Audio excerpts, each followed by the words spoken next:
Welcome to Snoozy Tour, the place where forgotten histories are reborn as stories to dream by. Tonight, we journey deep into the American Civil War, not through the eyes of generals or presidents, but through one ordinary soldier. He was a boy when he enlisted. By the end, he was something else entirely, scarred, changed, but still alive. Through battles fought in smoke and chaos, winters endured in cold and hunger, and bonds of brotherhood forged in the darkest hours, this is the forgotten soldier. So close your eyes, settle in, and let the story carry you back to 1862, when a young man first marched into war, not knowing if he would ever march home again. The first thing you notice is the noise. Wagons creak, horses snort, officers bark orders, and men stumble into line with knapsacks slung over weary shoulders. The training camp sprawls across open fields just outside Washington, rows of white canvas tents stretching as far as the eye can see. For a boy who has never been farther than the county fair, it feels like stepping into another world. A world where every detail is painted in blue and gray in mud and smoke. You clutch your enlistment papers nervously, following the others through the gates. The air smells of wood smoke, sweat, and the acrid tang of gunpowder. New recruits, no older than you, huddle in groups, laughing too loudly to hide their fear. Others, already dressed in worn uniforms, stare with hollow eyes as if they've seen too much. The mix of energy and exhaustion hangs over the camp like fog. Name? A clerk demands, barely glancing up as you hand him the folded paper. He scribbles in a ledger, points you toward a row of tents. Just like that, you are no longer a farmhand or shop boy, you are private in the Union Army. Inside the tent, chaos reigns. Dozens of men cram into the canvas shelter, bedrolls scattered, boots tossed into corners. You find an empty spot on the ground beside a wiry man with sharp eyes and a grizzled beard. He sizes you up quickly, then smirks. "Fresh fish," he mutters. "Name's Miller. Don't get in my way, and you might survive long enough to see home again." Across from him lies another recruit, barely older than you, his round face open and eager. "Thomas," he introduces himself, extending a hand. Don't mind Miller, he thinks he's already general. His good-natured grin is infectious, and you feel a little of the tension leave your shoulders. The first night is long. The camp never truly sleeps. Bugles sound at odd hours, guards tramp past with clanking muskets, and someone is always coughing. You wrap yourself in the army-issued blanket, thinner than you expected, and stare at the canvas ceiling while doubts creep in. Can you really do this? Can you trade the comfort of home for a soldier's life? Morning answers before you're ready. A bugle rips through the air, and an officer storms through the tent shouting for the men to fall in. You scramble outside into the freezing dawn where lines of soldiers form clumsily, muskets in hand. The drills begin immediately, left face, right face, forward march, your boots sinking into mud as the sergeant bellows corrections. His voice is raw, but his presence commands obedience. Hours stretch into days, and the rhythm of camp life carves itself into you. Wake at dawn, drill until your body aches, eat hardtack and salt pork that taste of nothing, then drill again. At night, you collapse into your blanket, muscles trembling, only to rise and repeat it all. The civilian you once were begins to fade. Miller proves himself both infuriating and invaluable. He critiques every mistake, but his advice is always sound. How to carry your musket so your shoulder doesn't bruise, how to march without wearing out your boots, how to pack your knapsack so you can find things in the dark. Thomas balances him with laughter, telling stories of home, sometimes singing quietly when the nights feel especially long. Between the two of them, you begin to find your place. One evening, after a particularly grueling day of bayonet practice, you sit together by a small fire. The camp stretches out around you, a sea of flickering flames under a starless sky. Miller leans back, pipe glowing, and says simply, "Remember this, boy. The Army doesn't care if you're scared, tired, or homesick. All that matters is that when the line forms, you stand." The words settle heavy in your chest. This is no game, no adventure. This is a new life, and it demands everything. You lie awake that night thinking of your family, of warm kitchens and familiar voices. The camp feels colder than ever, but when morning comes, you rise with the others. You're still here. You're still standing. And whether you're ready or not, you are now a soldier. If the first days at camp were a shock, the weeks that follow grind you into something unrecognizable. The Army is not gentle with its teaching. From sunrise to sunset, you march, turn, wheel, and halt until your feet throb and your shoulders ache from carrying the musket. The sergeants bark commands like cannon fire, their voices raw but unrelenting. Mistakes are not corrected kindly, they are shouted out in front of everyone, humiliation as sharp as a slap. At first, it seems impossible. Your musket feels like a dead weight, the bayonet awkward, your steps out of rhythm with the rest. You stumble, trip, even march the wrong direction. Miller, beside you, mutters curses under his breath but keeps pulling you back into line. Pick up your feet, he growls, or you'll get us all flogged. Thomas, on the other hand, laughs off the misery. Think of it as a dance, he says between drills, sweat dripping down his brow. Clumsy, loud, and liable to step on toes, but a dance all the same. His humor eases the sting of failure, though his own uniform is as mud-streaked as yours. Food offers little comfort. Breakfast is usually hardtack and black coffee so bitter it feels more like medicine than drink. Lunch and dinner repeat the same. Salt pork boiled until it's stringy, or beans when the quartermaster is generous. You eat because you must, not because you want to. Still, hunger makes even the blandest ration taste like a feast. Evenings are no reprieve. When the drills stop, chores begin. Cleaning muskets, mending uniforms, hauling water, digging latrines. The camp smells constantly of smoke and sweat, mixed with something sour that never quite fades. Sleep is light, interrupted by bugle calls and the coughing of men who seem perpetually ill. But slowly, without realizing it, you change. Your steps begin to fall in time with the others. The musket grows lighter in your arms, the bayonet less clumsy. Commands that once sent you stumbling now feel instinctive. You still ache, but the pain becomes background noise, a constant hum rather than a crippling weight. One evening, after drill, Sergeant Harris inspects the line. He walks slowly, eyes sharp, pausing in front of each man. When he stops before you, you brace yourself for the usual barked correction. Instead, he gives a single curt nod. Better, he says, then moves on. The word is small, but it carries the weight of a medal. Miller notices your reaction and smirks. Don't get too proud, boy. Better just means you'll last longer before dropping. Still, you see the faintest glimmer of approval in his eyes. Life in camp is not just drills and discipline. In rare spare moments, men gamble with dice, carve pipes from wood, or sing songs that echo across the tents. Thomas often hums old hymns, his voice soft but steady, while Jenkins, still wide-eyed with curiosity, wanders the camp gathering gossip. The stories he brings back are wild, most of them false, but they break the monotony. One night, Thomas leans close to you by the fire. Funny, isn't it? A month ago we were farmers, clerks, apprentices. Now we're soldiers. Or at least learning to be.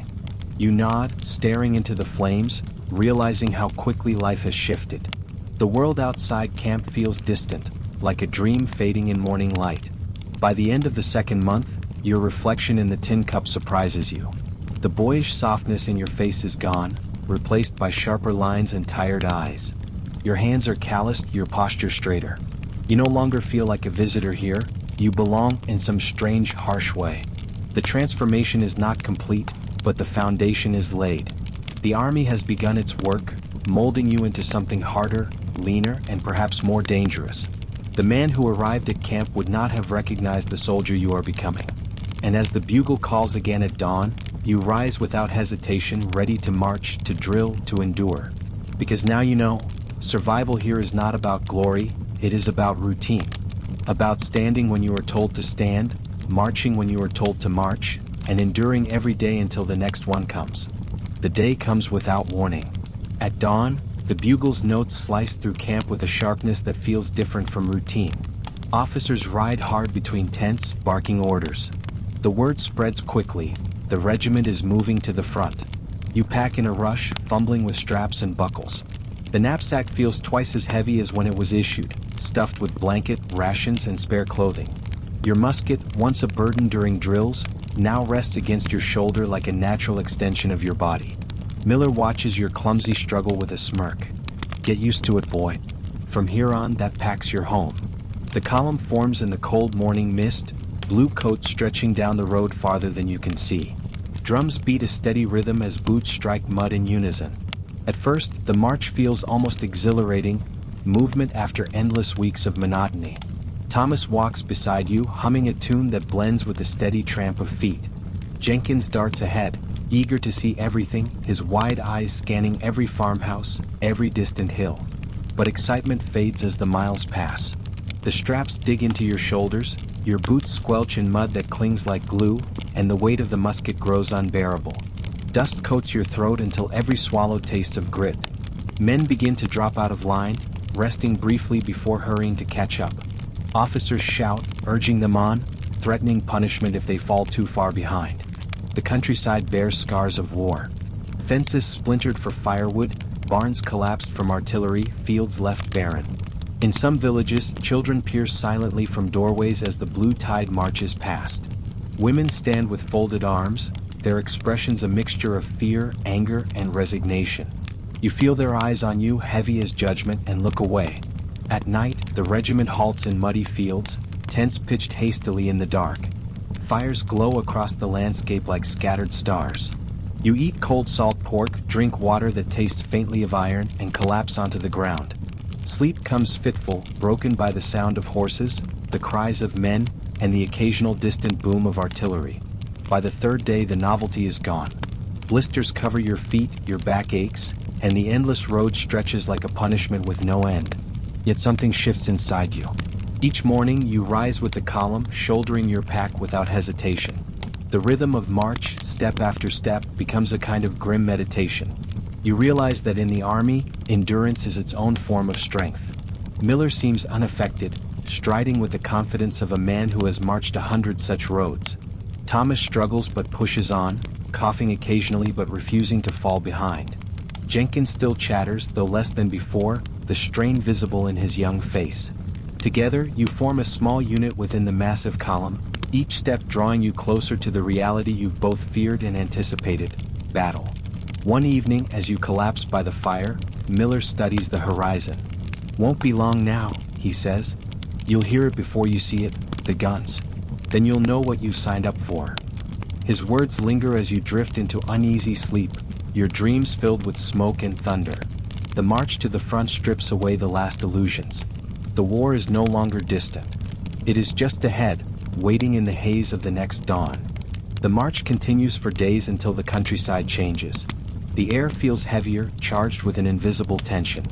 Officers ride more frequently along the column, scouts dart in and out with hurried reports. Miller notes at first, his eyes narrowing. "Keep sharp. We're in enemy country now." You feel it too, the way every rustling branch sets your nerves on edge, the silence of farmhouses abandoned in haste, the absence of livestock in the fields. It's as though the land itself is holding its breath. The first sign comes at dusk. Your company is ordered to halt along a tree line. The sergeant whispers for you to load muskets.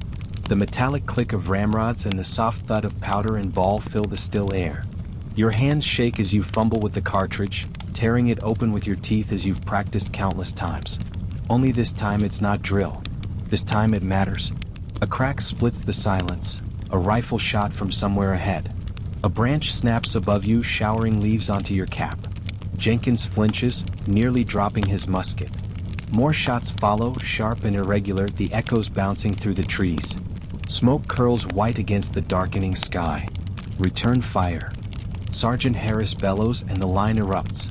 Muskets roar in ragged volleys, sparks lighting the gloom. You lift, aim at shadows in the tree line and squeeze the trigger. The recoil slams your shoulder, the acrid smoke burns your throat. You can't see if you've hit anything, can't even see the enemy through the haze. Men shout, some with anger, some with fear, some just to prove they still exist in the chaos. The skirmish lasts only minutes, though it feels like hours. Then, as suddenly as it began, the firing stops. The smoke drifts, revealing nothing but trees and silence. The enemy has melted back into the woods, leaving you shaken and deafened. Your ears ring, your hands tremble as you fumble to reload. Jenkins's face is pale, eyes wide, his musket clutched so tightly his knuckles are white. Thomas exhales in shuddering gasps, muttering, "Was that it? Was that battle?" Miller spits into the dirt, his expression grim. "That was nothing but a greeting. The real thing will make you wish for this." When the order comes to move on, you march with legs that feel like lead. The column advances cautiously now, men scanning every shadow.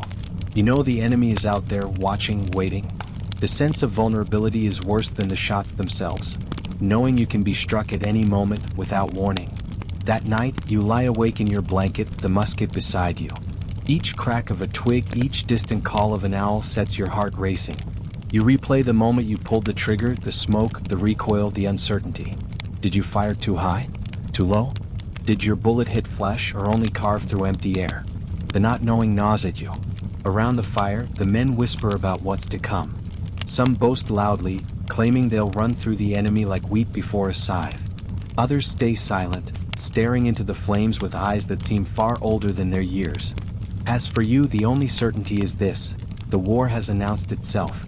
The first encounter has stripped away the last veil of innocence. And in the silence between musket shots, you've realized something terrifying. This is only the beginning. Dawn comes gray and heavy, the air damp with mist. Orders ripple through the regiment. Confederates have been sighted near Brandy Station. Your company forms up in silence, each man loaded down with 60 rounds of ammunition and 3 days' rations. Miller mutters, "This is it. No more skirmishes. This is the elephant." The march is short, but every step feels like a drumbeat toward fate. As the mist begins to lift, you hear it first, a distant rumble, deep and unnatural, rolling across the fields. At first it could be thunder, but then the ground trembles. Artillery. Real battle is waiting ahead. By mid-morning, your regiment crests a rise overlooking golden fields broken by hedgerows. Across that field, in the tree line, gray coats gather. Their flags flutter red and blue against the smoke. Drums pound, orders are shouted, and the distant bugle calls send a shiver down your spine. The enemy isn't shadows now. They're men. Dozens, hundreds, maybe thousands. Forward. The command cuts through the air, and your line begins its slow march into the wheat. The stalks whip against your knees, seeds scattering as the column pushes forward. Smoke thickens ahead, cannon fire pounding furrows into the earth, geysers of dirt and grain exploding. Men stumble and vanish into the tall stalks, swallowed by violence. You raise your musket as ordered, fingers stiff with fear. The line halts, officers screaming for readiness. Then comes the command that echoes in your bones: fire!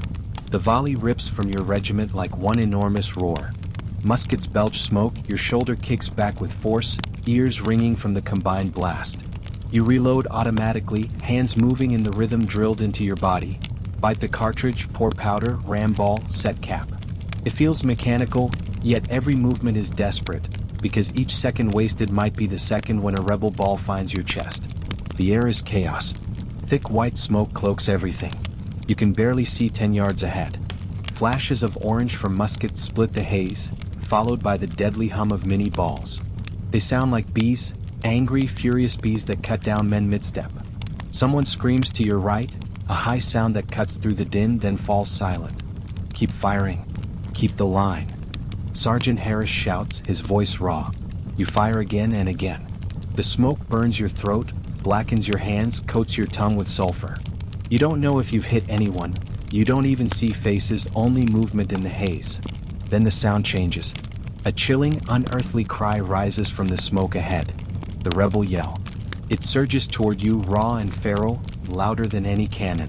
Suddenly, gray figures emerge, charging with bayonets fixed. The line wavers. Fear claws your gut. Bayonets. Hold steady. Harris roars. Your hands tremble as you fix the blade, the steel glinting faintly in the smoky light. The Confederates crash into your line, and the world dissolves into chaos.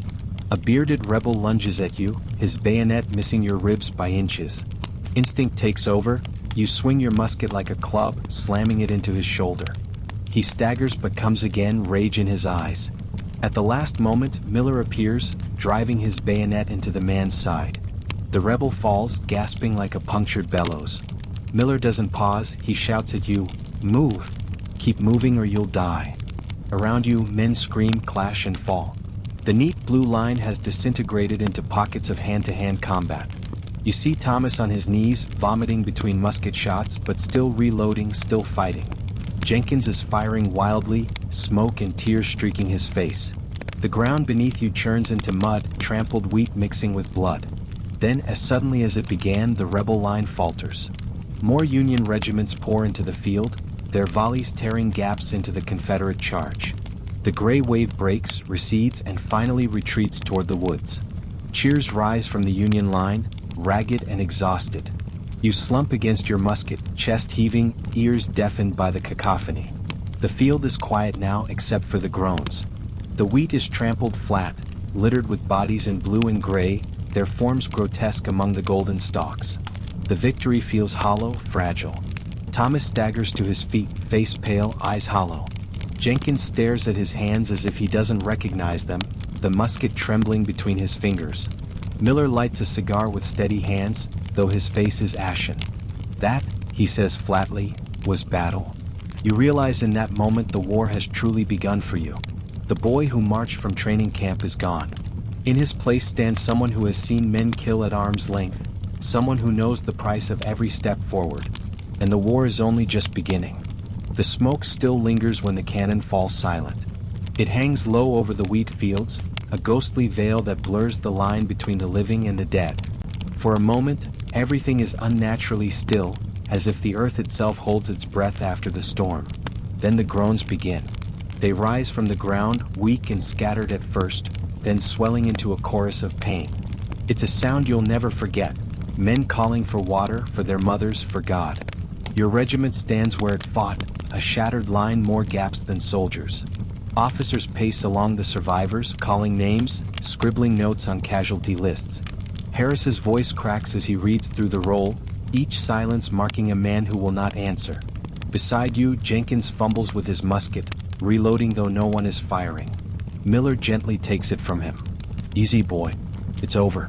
For now. The order comes to tend to the wounded. You move forward with the others, stepping into the field you had fired upon just an hour ago. The sight is staggering. Bodies lie tangled in the wheat, blue and gray mingled, muskets fallen from limp hands. Some are still, eyes staring glassy at the sky. Others writhe, clutching wounds that pour crimson into the soil. You kneel beside a Union corporal with a shattered leg. He grips your wrist hard enough to bruise. Don't let them leave me, he gasps. You promise you won't, though you don't know if it's true. Medics rush through the field, but there are too few, their bandages gone within minutes. Men tear strips from their shirts to staunch bleeding, fill canteens with muddy water to wet parched lips.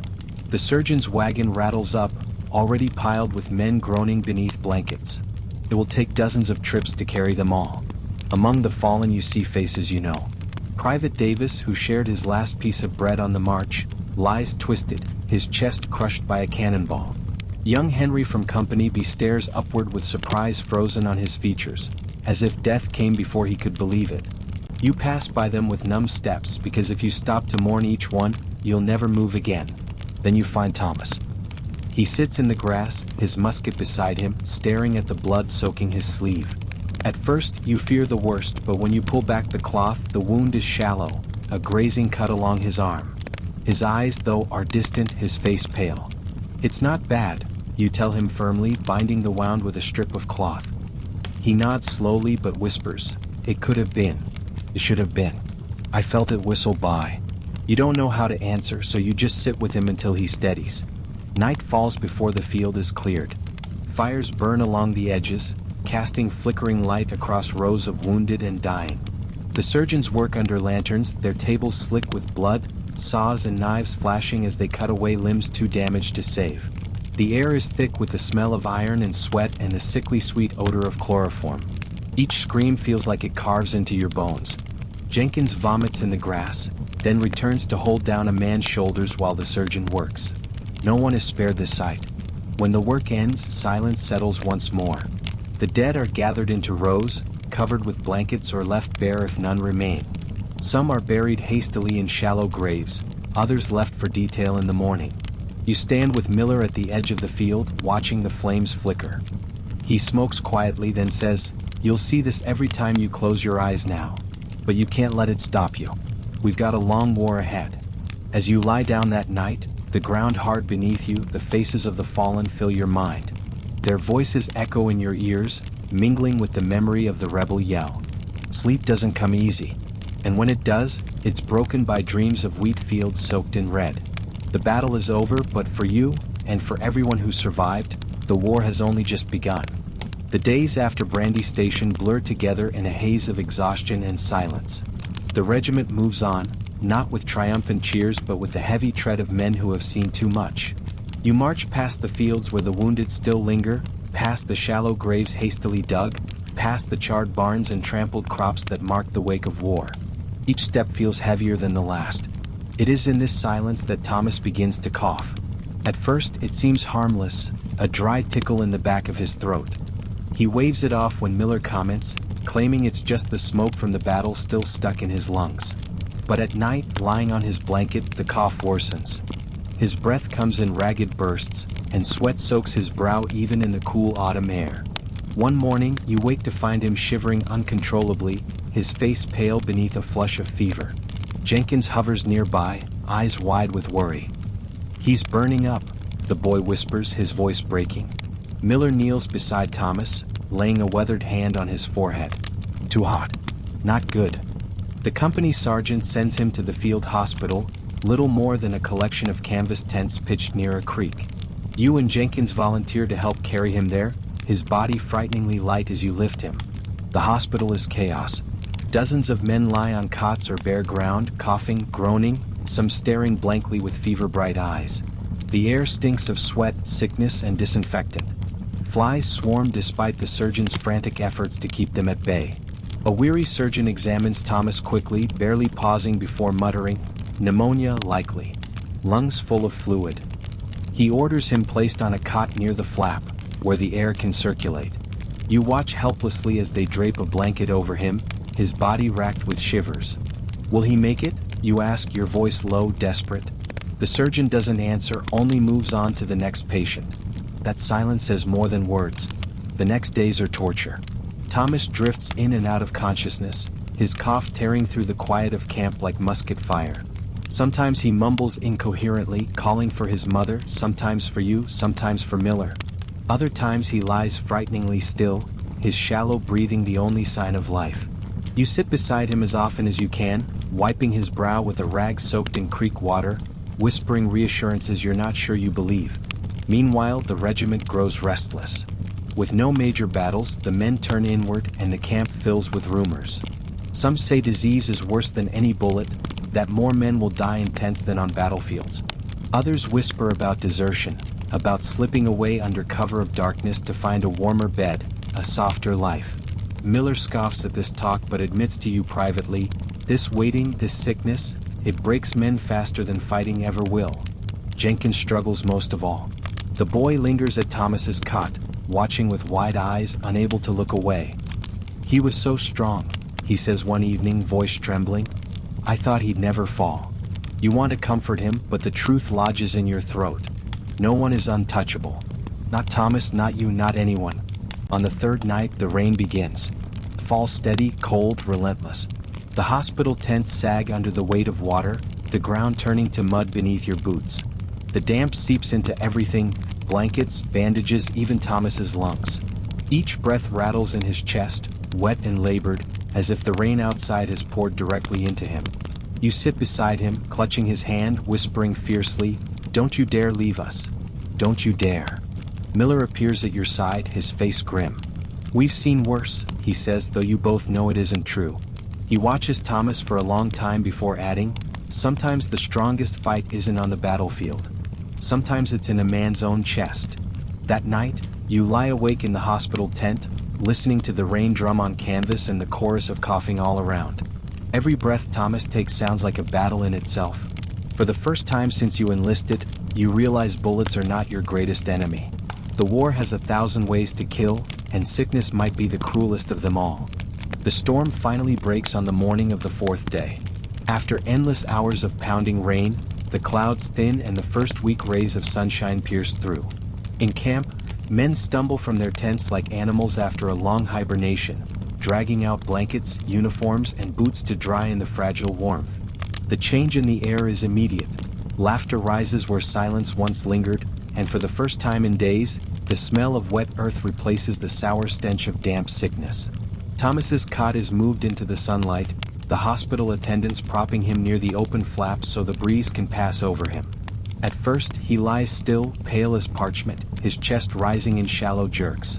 Then, slowly, he shifts, his eyes flutter open, and he coughs. A wet, tearing sound, but this time what comes up is clear rather than bloodied.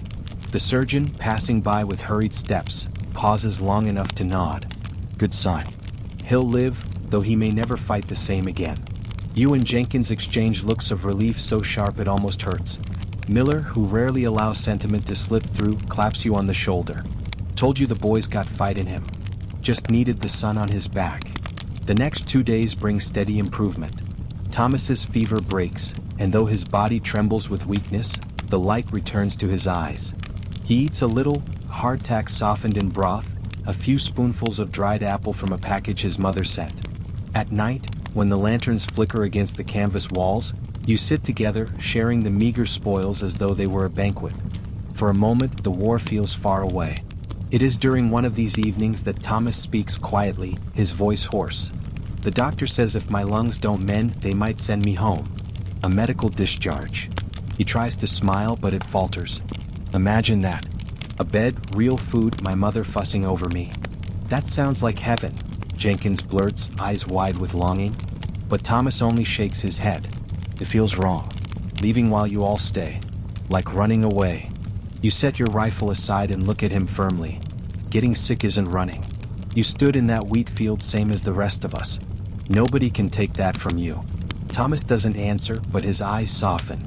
Perhaps your words have reached him, or perhaps he simply lacks the strength to argue further.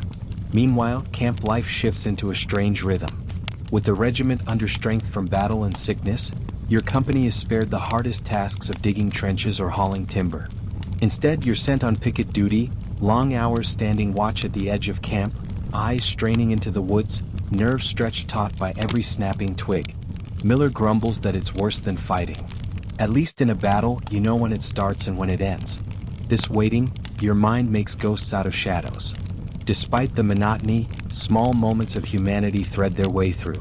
Jenkins tells wild stories he clearly invents on the spot, drawing reluctant smiles from even the most hardened men.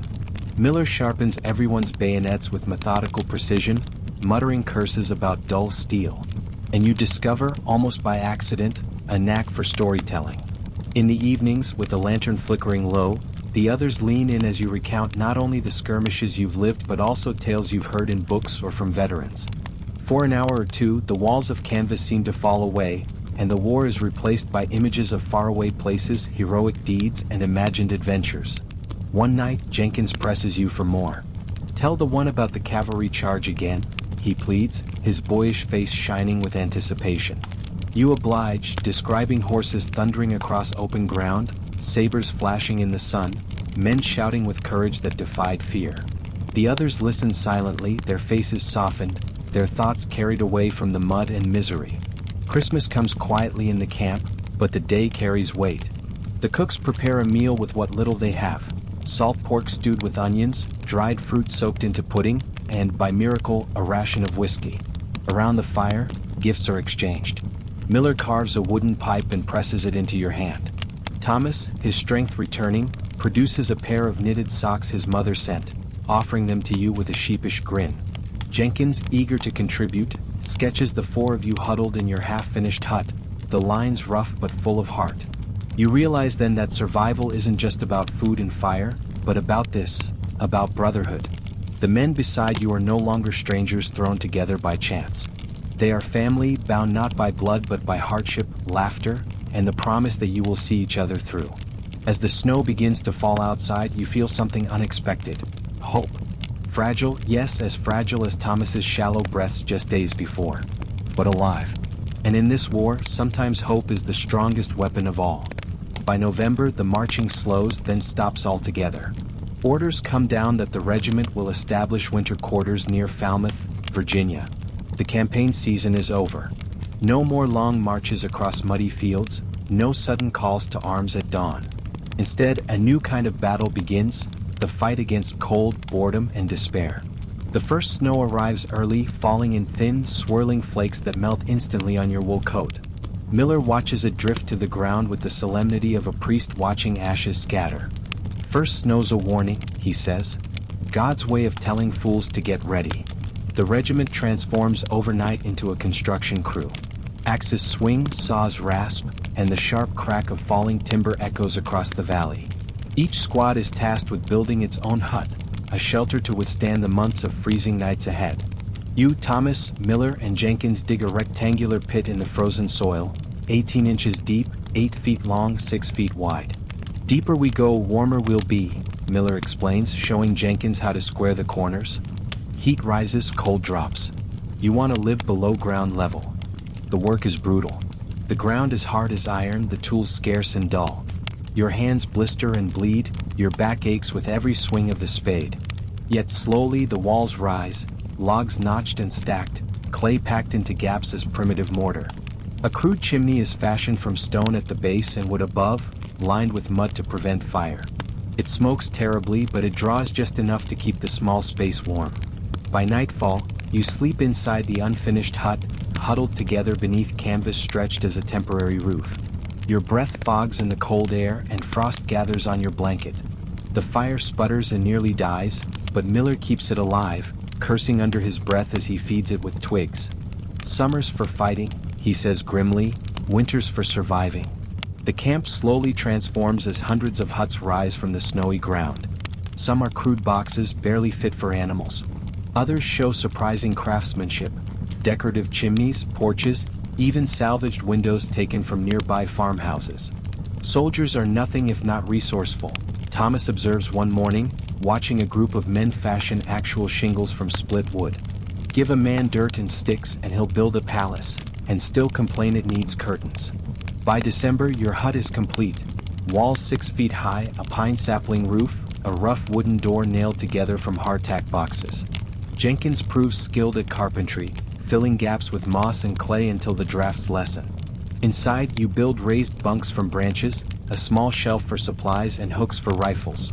It is smoky, cramped, and smells of sweat and damp wool, but compared to the open ground or a flimsy tent, it feels like home. Miller carves "Home Sweet Home" into the lintel above the door with his knife, muttering, "At least till spring." But once the building ends, time itself becomes the enemy. Days stretch endlessly, broken only by roll call, drill, and picket duty along the river. Men gamble with dice made from carved bone, trade tobacco like gold, or sleep away the hours. Others write letters, carefully omitting the worst truths for mothers and sweethearts back home. The more devout hold prayer circles in larger huts. The musically inclined play fiddles or harmonicas, their tunes rising into the cold night air like fragile threads of beauty. Your squad develops its own rhythm. Miller is the caretaker, endlessly greasing leather, cleaning rifles, waterproofing boots with tallow. Thomas, though still coughing, becomes the cook, mastering ash cakes and stretching salt pork into stews that almost taste like food. Jenkins is the gossip, returning from errands with wild rumors, some laughable, others terrifyingly plausible. And you, to your own surprise, become the storyteller. Each evening, as the fire crackles, the others lean in while you recount tales of past battles, borrowed stories from books, or legends reimagined with your own flair. For an hour or two, you carry them beyond the confines of log walls and frozen mud. Still, winter exacts its toll. Pneumonia and typhoid spread through camp, filling the surgeons' huts with groaning men. Food grows scarce as roads freeze and supplies dwindle. The coffee ration disappears. Salt pork grows so foul it must be soaked overnight just to chew. Some men desert, slipping away under cover of darkness, choosing risk on the road over the certainty of misery. When one is caught, the regiment is forced to witness his execution, marched past his lifeless body as a grim warning. Miller shakes his head that night. Won't stop. Might even drive more men to it. Some folks figure death's better than one more day of this. Yet through it all, your little squad endures. The hut becomes more than shelter. It becomes a bond, a fragile refuge of warmth and brotherhood in a world turned cold. On Christmas night, you share gifts. Miller's carved pipe, Thomas's knitted socks, Jenkins's sketch of the four of you together. They are humble offerings but priceless in meaning. As snow falls softly outside and the fire flickers low, you realize winter isn't just something to be endured. It's a test, a crucible. And if you can survive it together, perhaps you can survive anything this war throws your way. By January, winter has fully claimed the camp. The snow no longer falls as gentle flakes but as heavy, unrelenting storms that bury huts up to their roofs. The crude walkways you built from boards sink beneath drifts, and every trip to the latrines feels like crossing a frozen wasteland. Inside your hut, the fire burns constantly, smoke curling from the chimney into the gray sky, but the warmth never quite reaches your bones. The monotony gnaws at you. Each day feels the same. Wake to the bugle, choke down salt pork and hardtack, chop wood until your hands blister, stand picket duty while the wind cuts like knives. The boredom is suffocating, and with it comes a creeping despair. Miller calls it the real enemy. He says bullets kill the body, but winter kills the mind. Disease tightens its grip. The surgeon's hospital, once just a tent, has been reinforced with wooden walls, but it groans under the weight of suffering. Pneumonia, typhoid, dysentery, they cut men down as ruthlessly as any cannon. Each morning, the death toll is read aloud, names of comrades erased as easily as chalk from a slate. The sound of coughing becomes the constant soundtrack of camp life. Miller insists on strict rules in your hut. Regular airing out, boiling water before drinking, careful cleaning of utensils. Discipline keeps you alive, he says, his voice as harsh as the cold air. Whether it's his rules or sheer luck, you manage to avoid the worst of the sickness, though everyone battles the camp cough that rattles lungs and robs sleep. Food grows scarcer. Coffee becomes a memory, sugar a dream. Salt beef arrives so foul it smells like rot even after soaking. Men gnaw at moldy hardtack, tapping it on the table first to drive out the weevils that wriggle within. Rumors spread of other regiments resorting to boiling leather straps for soup. Miller mutters darkly, "By February we'll be chewing on our boots." Desertion becomes an epidemic. Each morning, roll call reveals new absences. Men vanish in the night, leaving behind muskets, blankets, even boots, choosing bare feet on frozen roads over another day in camp. Some are caught by patrols, dragged back in chains. The punishment is brutal. You witness one execution in late January. The regiment formed into a hollow square around a man tied to a post. His calm acceptance is more terrifying than fear. The shots ring out and his body slumps forward, lifeless. You march past his grave afterward, the silence heavier than the snow. Jenkins whispers, "It won't stop them. If anything, it makes me want to run too." You place a steadying hand on his shoulder, though you feel the same pull in your own chest. And yet, amid the misery, sparks of life flicker.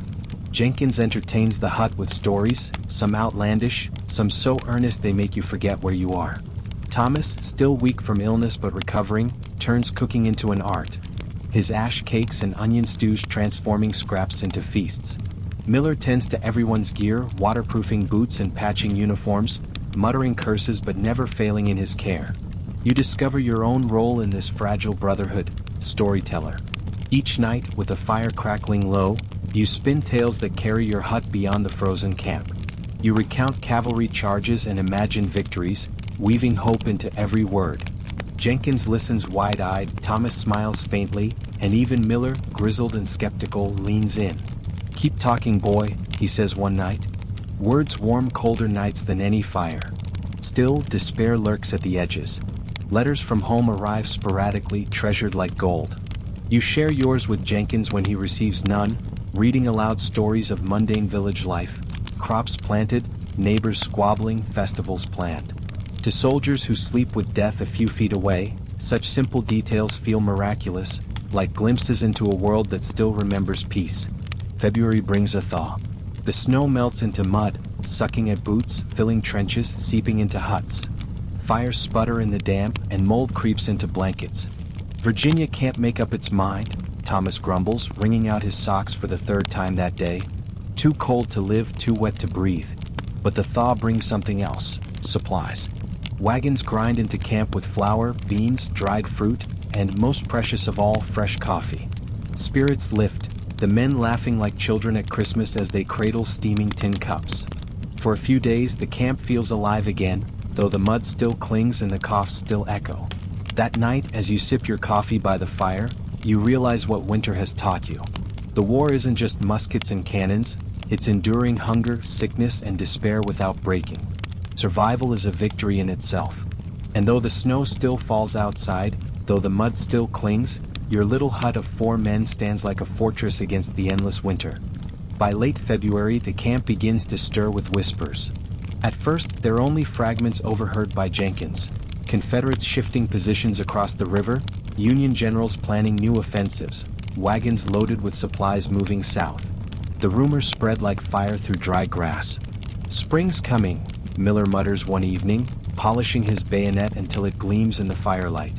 And with it, marching orders. The thought brings mixed feelings. On one hand, anything is better than the suffocating monotony of winter quarters.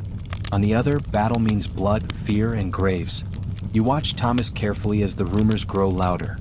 His cough lingers, though less severe, and the fever has not returned. But his body is thinner, weaker. He sharpens his bayonet as diligently as the rest, yet you see the tremor in his hand. He tries to mask it, but you know he worries whether he'll be strong enough when the march begins. Before the regiment can move, however, there is the inspection. Word arrives that general officers are riding through the winter camps to judge the men's readiness. Suddenly, the dreary huts and muddy paths must be transformed into something resembling order. For 3 frantic days, the regiment scrubs, mends, and polishes. Tattered uniforms are stitched, muskets cleaned until they shine, boots scraped of frozen mud. The latrines are redug, horse pickets straightened, even walkways lined with pine boughs to hide the mud. The men themselves undergo transformations. Beards are trimmed, hair cut, faces washed with precious hot water. Jenkins nearly cries as Miller drags a razor across his chin, leaving behind patches of pink skin. "You'll thank me when the general rides by," Miller growls. "We're not presenting a pack of wild men." On the morning of inspection, the regiment forms up in neat ranks, muskets gleaming, uniforms patched but tidy. The cold bites at your face as you stand stiff at attention, knapsack packed, rifle at your side. For over an hour, you wait in silence while officers pace restlessly, adjusting the lines. Finally, the generals arrive, a cluster of mounted figures, cloaks billowing, their horses' hooves splashing mud. They trot through the camp, pausing occasionally to ask perfunctory questions. "How's the food?" one demands. "How many fit for duty?" asks another. Then just as quickly as they came, they're gone. The men grumble as they return to the huts. "All that work for 5 minutes of nodding," Thomas mutters, collapsing onto his bunk. Miller shrugs. "That's the army. Hurry up and wait. Then hurry some more for nothing." Still, the inspection leaves its mark. The regiment feels more like an army again, less like a band of half-frozen survivors. Drills resume in earnest once the snow thins, more complex than the simple maneuvers of autumn. Entire companies wheel and march in unison, officers shouting commands over the thump of boots. Ammunition is distributed, muskets test-fired until the air reeks of powder. The sound of volleys echoes across the hills, a grim reminder of what lies ahead. At night, the rumors grow sharper. Jenkins hears of rebel cavalry massing to strike. Another man swears that Grant himself is preparing a great push. Around the fire, the speculation runs wild.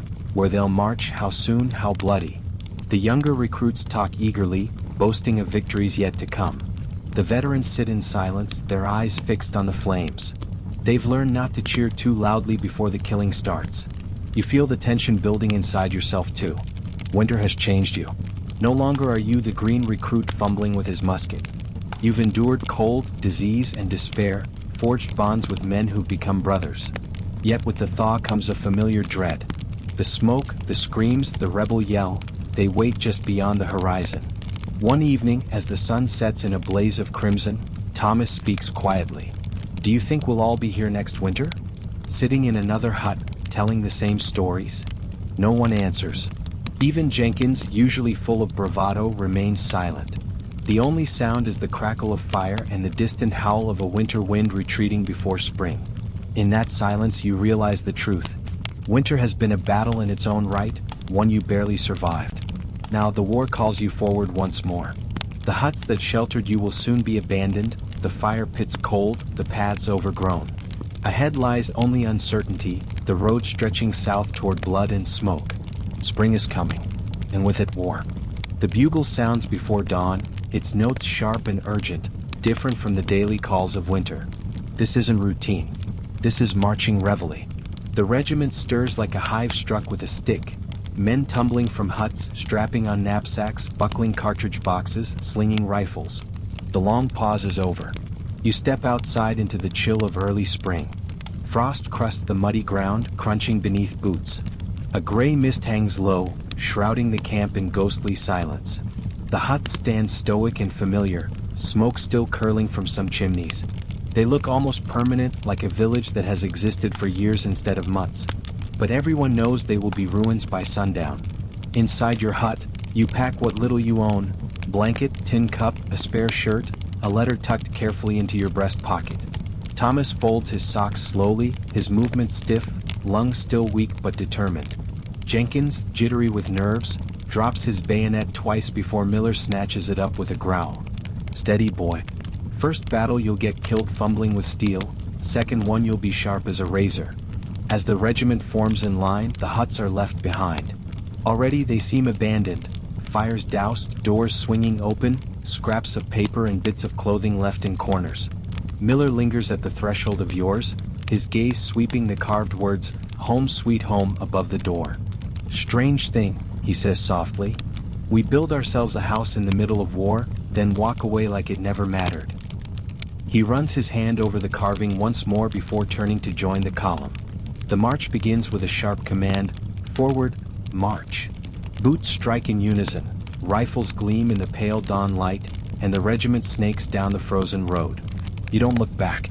Superstition runs deep. Many believe it's bad luck to watch a camp recede, as though it dooms you never to return. Still, you feel the weight of what you've left behind. That hut wasn't just timber and mud. It was laughter, arguments, shared meals, whispered hopes. It was a fragile shield against the darkness of winter. The road south stretches endlessly, the horizon hidden by mist.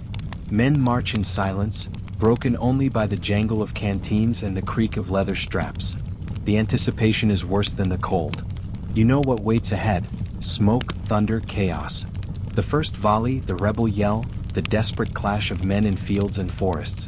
The memory of Brandy Station surges back, faces pale with fear, wheat stalks red with blood.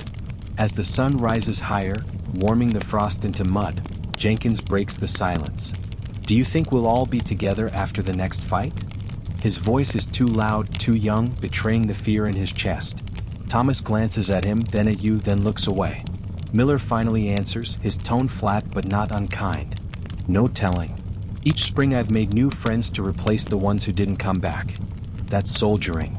The words hang heavy, and for a moment no one speaks. Then Miller adds more quietly, "But I hope we do. Hope counts for something." That night, the regiment camps in an open field. No huts this time, only tents pitched against the damp ground. Fires flicker across the plain like stars fallen from the sky. Around yours, the four of you sit in a tight circle, each man lost in thought. Thomas sharpens his bayonet with methodical care. Jenkins whittles at a scrap of pine, his hands shaking only slightly now. Miller oils his rifle for the 100th time. You write a few lines in a letter, unsure if it will ever reach home. Finally, Thomas speaks, his voice low. "Might be our last night all together. No telling who comes back from what's ahead." You try to lighten the mood, cheerful thought, but your attempt at humor falls flat. Miller looks up, eyes catching the firelight. "We've survived winter. That's no small thing. Remember that. Whatever comes, remember we already beat something most men couldn't." Jenkins, with the stubborn certainty of youth, nods. "We'll be back here next winter. All of us. You'll see." No one contradicts him. Sometimes hope is more useful than truth. When sleep finally comes, it's restless, full of dreams of huts crumbling into the snow, of bugles calling men into fields of smoke. Yet when dawn breaks and the march resumes, you rise without hesitation, falling into step with the column. The huts fade behind you, swallowed by distance and mist. Ahead lies the spring campaign, the true crucible that will decide who lives, who dies, and who returns to tell the tale. You're not the boy who enlisted anymore. Not just a recruit fumbling with powder and fear. You've survived your first battle, endured winter's misery, and forged bonds stronger than blood. You're a soldier now. And as the road unrolls before you, stretching toward history, you know this: the war is far from over. The huts may be gone, but the brotherhood endures. And in the end, that may be the only thing that carries you through the fire to come. The road south is a ribbon of mud and frost, stretching endlessly across the Virginia countryside. The huts are behind you now, smoke curling faintly from chimneys already beginning to collapse without the care of their builders. Ahead, the regiment trudges forward in heavy silence, each man bent beneath the weight of his knapsack, cartridge box, and unspoken fears. The rhythm of marching is hypnotic. Left, right, the steady clink of tin cups against canteens, the groan of leather straps cutting into shoulders. At first, it feels almost comforting after the idle monotony of winter quarters. But soon the reality sets in. The miles stretch into hours, the hours into days. Roads dissolve into muck, boots sink ankle deep, and each step becomes a test of endurance. Thomas struggles more than most. His lungs still weak, he coughs in the cold air, sometimes doubling over to catch his breath. Jenkins hovers near him, ready to shoulder part of his load, though pride keeps Thomas refusing more than the occasional steadying hand. Miller keeps a watchful eye, his gruff voice offering both warning and encouragement. Don't push too hard, lad. A dead hero's no use to anyone. The landscape tells its own grim story. Burned farmhouses, orchards stripped bare, fields trampled into wastelands. At every crossroads, rumors swirl. Confederates ahead, Confederates retreating, a great battle brewing or no battle at all. The uncertainty gnaws more than hunger or cold. You begin to realize that war is less about grand charges and more about waiting, for news, for orders, for death. One evening, the regiment makes camp in a field scarred by an earlier fight. Half-buried bones glint pale in the fading light, relics of men left unclaimed. Jenkins stares at them wide-eyed, his usual chatter silenced. Who were they? He finally asks. Miller pokes at the ground with his boot. Men like us. Names don't matter now. Just another warning of where this road leads. That night, as you huddle around the fire, Thomas produces a letter he's been writing for days. His hand trembles, but his words are steady. If I don't make it, someone should see this gets home. He places it into your hand with quiet finality.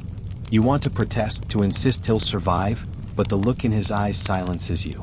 It isn't surrender, it's preparation, the soldier's way of accepting the uncertainty of tomorrow. When the bugle calls at dawn, you rise stiff and cold, the ground frozen beneath your blanket. The column forms again, boots crunching on frost. As you fall into step beside Miller, Thomas, and Jenkins, a strange realization settles over you. The huts are gone, the winter is past, but the bond forged there remains. Whatever lies ahead, battle, sickness, or the long march south, you are no longer just surviving. You are part of something larger, a thread woven into the fabric of a war that devours men and memories alike. And as the regiment moves forward into the gray morning mist, you know that each step brings you closer to history, closer to the moment when the lessons of winter will be tested in the fire of spring. The march grows heavier with each mile, not only from the mud that clings to boots but from the weight of expectation. The whispers that began in winter huts now solidify into fact. The army is moving toward Fredericksburg. The very name spreads unease through the ranks. Men have heard rumors of strong Confederate positions, of stone walls and high ground bristling with cannon. By early December, the signs are unmistakable. Smoke from distant campfires smudges the horizon. Scouts return with hurried reports, enemy pickets sighted along the Rappahannock River. The officers grow tighter in their commands, urging silence, keeping men in formation even after long marches. Each order feels sharper, each drumbeat heavier. Your company is sent on advanced picket duty one gray morning. The air is cold enough to sting your lungs, frost crackling beneath your boots as you spread out along a wooded ridge. Ahead, the river glitters faintly under a weak sun, its far bank lined with shapes too distant to mistake. Confederates pacing and watching, their muskets glinting like teeth. For long hours, you and your comrades stand in silence, the gap between the two armies bridged only by the calls of crows and the whisper of wind through bare branches. Jenkins whispers nervously, "What if they fire?" Miller growls back, "Then you fire back. But don't waste your shot." These standoffs are more about nerves than bullets. And indeed, no shots come. The men across the river stare as you stare, shadows of yourselves mirrored in gray. It's a strange, unsettling intimacy, seeing the enemy so clearly, knowing they eat, march, and shiver just as you do. You imagine them sitting around fires at night, writing letters home, fearing the next order as much as you. For a fleeting moment, war feels less like glory or strategy and more like a cruel joke played on two armies of men who might have been neighbors. But the illusion breaks as engineers arrive, dragging timbers and pontoon boats toward the riverbank. Word spreads quickly, bridges will be built and the army will cross. The thought electrifies the camp. Some men cheer, eager to fight, while others fall silent, staring at the black water as if it already claims them. Back at camp, Thomas coughs by the fire, wrapping his blanket tighter around his shoulders. "They'll send us in first," he says quietly. "Fresh troops always take the lead." Miller shakes his head. "Doesn't matter if it's first or last. When it's your turn, it's your turn." His voice carries no drama, only a flat certainty that chills more than the wind. That night, you try to sleep, but your mind won't still. You hear the faint hammering of engineers down by the river, the muffled curses as timbers are dragged into place. Across the water, Confederate pickets shout warnings, their voices carried on the wind. Then the sharp crack of a rifle, followed by another. Somewhere in the darkness, men are already dying over planks not yet set. Jenkins stirs beside you, whispering, "Do you think it'll be like Brandy Station again?" You hesitate before answering. "No, it'll be worse. Bigger." He swallows hard, the firelight flickering across his boyish face. He's still only 16, despite the uniform that makes him look older. You wonder how many battles it will take before the last trace of boyhood leaves him. At dawn, you march to the river. The fog is so thick it swallows whole companies in its folds, reducing the world to the sound of boots and the splash of water. The engineers work frantically, laying timbers into the current while rebel sharpshooters fire from the far bank. Bullets whistle overhead, men diving for cover as splinters fly. Union artillery answers, cannon thundering in waves that shake the ground beneath your feet. The sky fills with smoke, gray upon gray, until day itself feels like twilight. You crouch behind an embankment, musket clutched tight as the roar builds around you.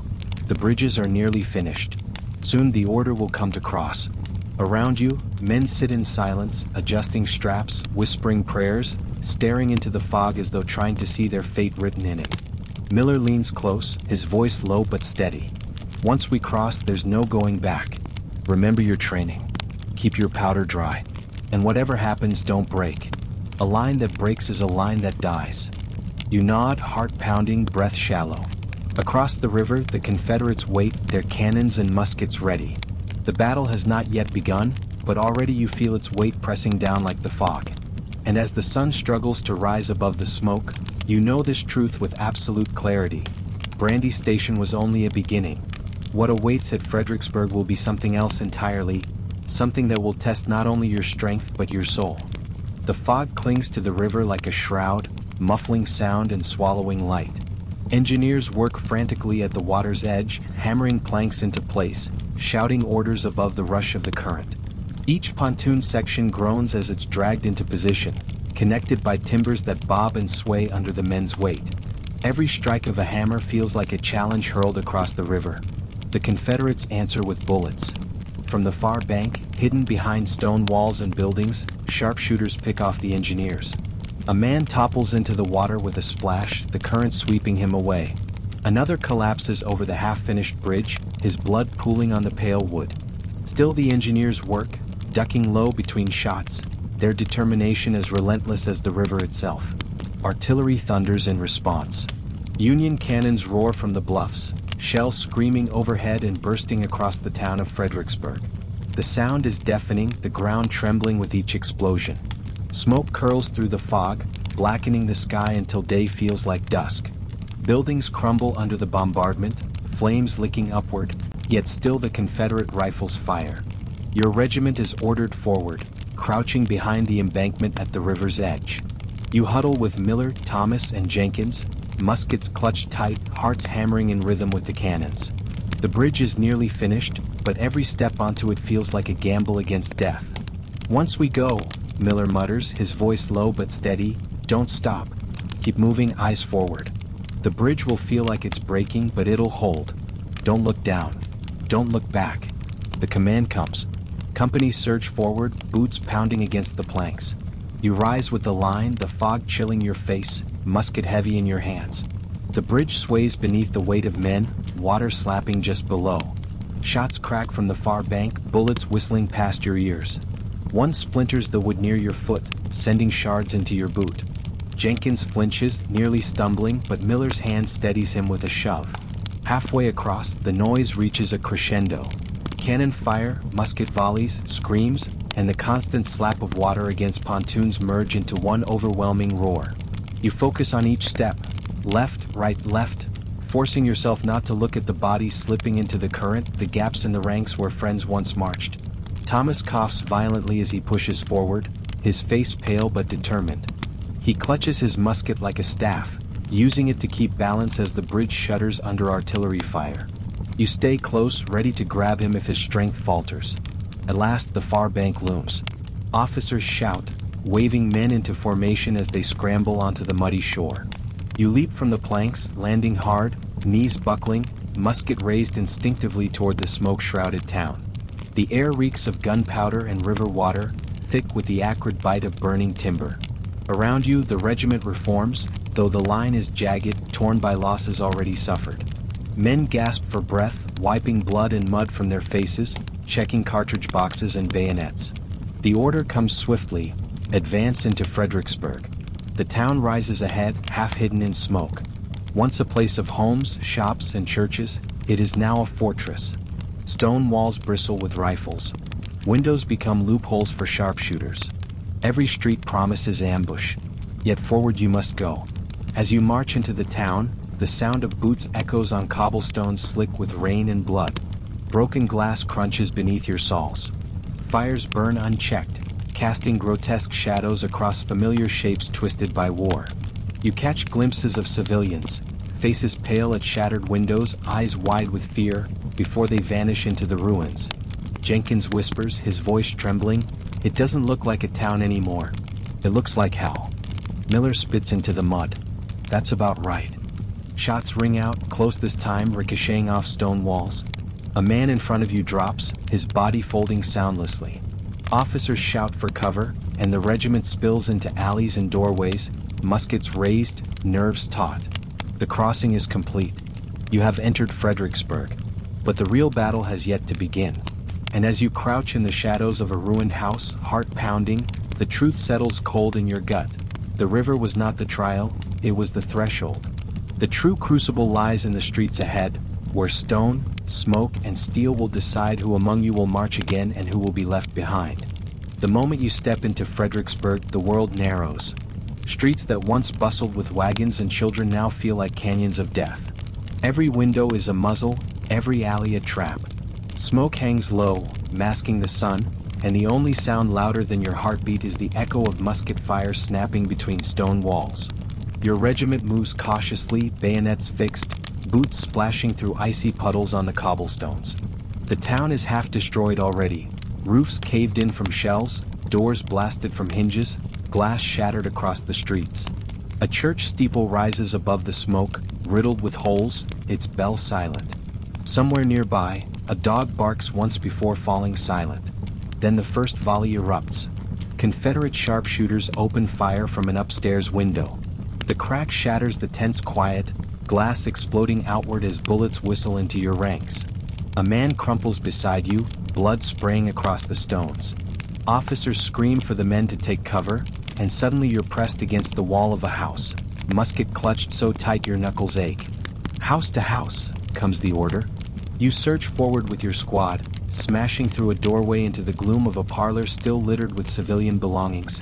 Chairs overturned, a family Bible open on the floor, food half-eaten on the table. War has claimed the home, turning it into another battlefield. Miller leads, musket raised, eyes sharp. Jenkins stays close behind him, trembling but determined.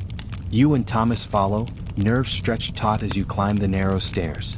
Each creak of the wood feels like a signal to the enemy above. At the top, a door bursts open. Confederates inside the room fire wildly, smoke filling the hall. Splinters bite your cheek as you throw yourself to the floor. Miller returns fire, his shot dropping one man instantly. You lunge forward, bayonet flashing, driving another back. Jenkins, his voice breaking, pulls the trigger and watches in horror as the recoil nearly knocks him down. The room falls silent except for the ringing in your ears. By midday, the regiment pushes deeper into the town. Every house is a fortress. Muskets crack from attics and basements, from behind brick chimneys and shattered shutters. Union men smash down doors, clear rooms with bayonets, drag prisoners out into the streets. The cobblestones run slick with rain and blood. Civilians cower in cellars, their cries muffled beneath the chaos. At one corner, you witness a sight that sears itself into memory. A Union soldier, enraged by the sniper fire, hurls a torch into a house. Flames catch quickly, racing up curtains and wooden beams. Smoke pours from the windows as Confederate sharpshooters flee, some leaping to their deaths rather than burn. The fire spreads, and within minutes, half the block is an inferno. Jenkins stares at it, wide-eyed. It looks like the whole town's burning. Miller grimaces. That's because it is. As night falls, the regiment secures a section of the ruined streets. Fires burn unchecked, casting flickering light on shattered buildings. You collapse into a doorway, musket across your knees, exhaustion pressing down like a weight. Around you, men mutter prayers, curses, or nothing at all. The sound of distant gunfire echoes through the smoke-choked night, proof that the fighting still rages in other parts of the town. Thomas sits beside you, coughing weakly into his sleeve. His face is pale, but his eyes burn with quiet determination. "I thought Brandy Station was bad," he whispers. "But this is something else." You nod, unable to find words. The battlefield here feels different. More intimate, more brutal. In the open fields, death came in waves, faceless and distant. Here it's close, personal, the smell of gunpowder mixed with the stench of burning wood and flesh. Miller lights a cigar with shaking hands. "This ain't soldiering," he mutters. "This is butchery. And tomorrow it'll be worse. They've got the high ground waiting for us." His words hang heavy in the smoky air. You lean back against the cold brick, staring at the flames dancing in the night sky. Fredericksburg isn't just a battle. It's a crucible, grinding men down into something unrecognizable. And as the hours crawl by, you realize the town itself feels alive, a beast with teeth of brick and fire, determined to devour anyone foolish enough to pass through. The streets of Fredericksburg have claimed many already. Tomorrow they may claim you too. Morning comes harsh and cold, the smoke of Fredericksburg still hanging heavy over the town. The streets are littered with rubble, broken muskets, and the bodies of men who fought and fell the day before. The bugle call rips through the haze, and the order spreads quickly through the ranks. The army will advance against Mary's Heights. Every man knows the name already. The rebels are dug in along a stone wall at the base of the hill, with batteries positioned on the heights above. From that elevated ground, their cannon can sweep the field clean, and their rifles can cut down any line that dares approach. Yet orders are orders. Your regiment forms on the edge of town. Ahead lies an open plain, a wide expanse of frozen mud and trampled fences stretching to the distant ridge where the Confederate positions wait. The stone wall at the base gleams faintly in the winter sun, a cruel barrier behind which the enemy crouches unseen. Between you and that wall is nothing but death. Miller adjusts the strap of his cartridge box, his jaw clenched. "This is madness," he mutters. Straight into their guns, no cover, no chance. Thomas coughs beside him, his face pale but set with grim determination. Jenkins swallows hard, his knuckles white around his musket. You feel the same dread churning in your gut, but there's no time to voice it. The order comes, forward, march. The line steps off, boots squelching in the mud, the air thick with anticipation. At first the silence is eerie. Then the Confederate guns open. Artillery thunder crashes from the heights, shells shrieking overhead and bursting among the advancing lines. Men are hurled into the air, bodies broken in grotesque arcs before they hit the ground. Still, the line pushes forward, muskets clutched, bayonets fixed, eyes locked on the ridge. Halfway across, the rifle fire begins. A storm of bullets hisses from the stone wall, an unbroken line of flame and smoke. Men drop in heaps, their places filled instantly by the next in line. The ground becomes a killing field, every step forward bought with blood. You load and fire as you march, the motions mechanical, drilled into your body by endless practice. Bite cartridge, pour powder, ram ball, cap, aim, fire. The smoke stings your eyes, your shoulder aches from recoil, but none of it matters. The wall looms closer, yet never seems to near enough. The air is filled with screams, of wounded men crawling in the mud, of officers shouting orders drowned by cannon fire, of the living driven onward by momentum and terror. Thomas stumbles, a bullet grazing his leg. You grab his arm, dragging him forward as Jenkins covers him, firing wildly into the smoke. Miller pushes from behind, shouting, "Move! Don't stop now." Somehow, you keep going, step by step, until the line falters within 100 yards of the wall.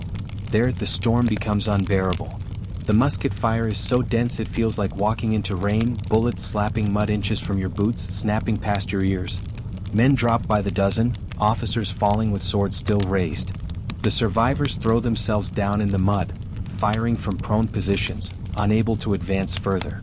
You hug the ground, reloading and firing blindly into the wall, though you know the chances of hitting anything are slim. Beside you, Jenkins trembles violently, tears streaking the soot on his face. Thomas groans, clutching his wounded leg.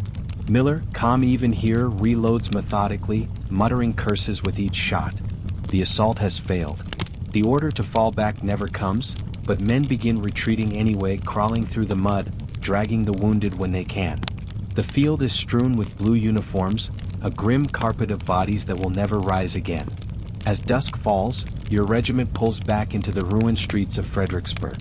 The survivors are hollow-eyed, their ranks torn to shreds. You collapse against a wall, chest heaving, ears ringing from hours of fire. Around you, the moans of the wounded carry across the field, cries unanswered in the dark. Miller lights his last cigar with shaking hands. "We never had a chance," he says flatly. "It was slaughter. Nothing but slaughter." Thomas leans against you, pale and trembling, his wound bound with a strip of torn blanket. Jenkins stares into the fire with vacant eyes, whispering over and over, "I thought I was dead. I thought I was dead." You have no words of comfort. Because the truth is plain, the assault on Mary's Heights was never meant for victory. It was meant for sacrifice. And tonight, you've seen just how much blood a hill of stone can demand. Night falls over Fredericksburg like a heavy, suffocating blanket. The once bustling town is now silent, except for the distant groans of men left on the field and the crackling of small fires scattered across the streets. Your squad moves among the survivors, tending to the wounded as best as you can. Mud and blood cling to every uniform, every face.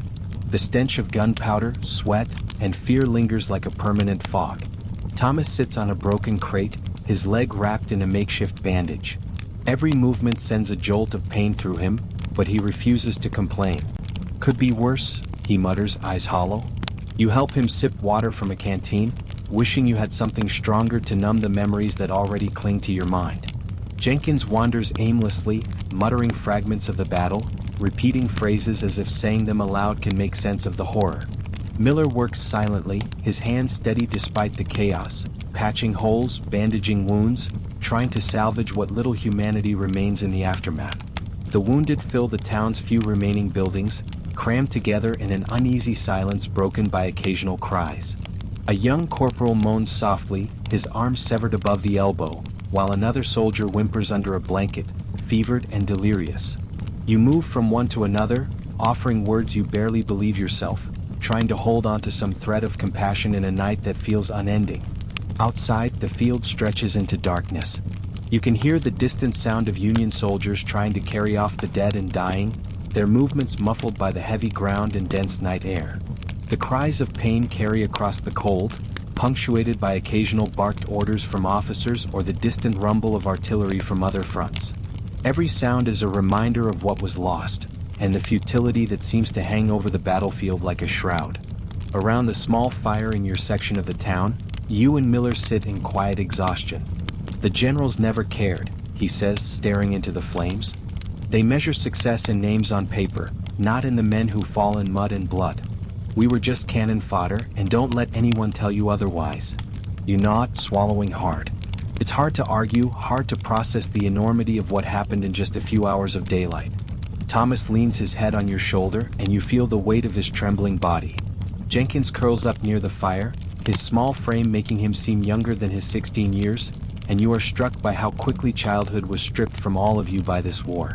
In this town, in this frozen night, there is no innocence left. Only survival, memory, and the gnawing fear that tomorrow will demand more. Hours stretch endlessly. You take turns keeping watch, listening to the whispers of the wind through the ruined buildings, the distant howls of animals and soldiers alike. Each sound seems amplified in the cold, the emptiness of the night making every footstep, every cough, every low moan a clarion call of suffering. Sleep is impossible. Even when your eyes close, the scenes of the day replay themselves with relentless clarity. Somewhere in the darkness, you hear a faint voice, one of the wounded crying for home, for mother, for an end to the pain. You walk to him, kneeling in the mud beside his cot, holding his hand. He doesn't understand who you are or why you care, but the gesture is enough. A fleeting moment of connection in a night otherwise filled with despair. By dawn your body aches, your mind numb. The cold has seeped into your bones and the town is ghostly in the pale light. The field beyond still holds its grim collection of the fallen, a stark reminder of the cost of obedience. You gather your squad and prepare for the next stage, collecting the wounded, burying the dead, and returning to the grim routine of camp life that war imposes after every battle.